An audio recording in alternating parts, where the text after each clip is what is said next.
Hello guys, nandito tayo ngayon sa Samara Farm. Ayan, dito may ilog. May ilog dito sa may dito. Ayan, may ilog. Pwede maglangoy. Ayan. So ito yung palibot ng sa hindi ko mabigkas. Ayan, di ba maganda yung view? Oh? Ayan. Dito maganda ang view. Wala pang ibang tao kundi kami. Kami pa lang. Ayan. Maganda dito. May magandang panahon. Malamig. Hindi gano'ng mainit. So pwede kayo maglakad-lakad.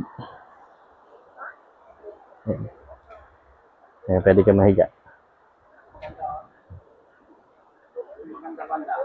Ayan, siya niya nakahiga. So duyan, nakaduyan. Ayan siya.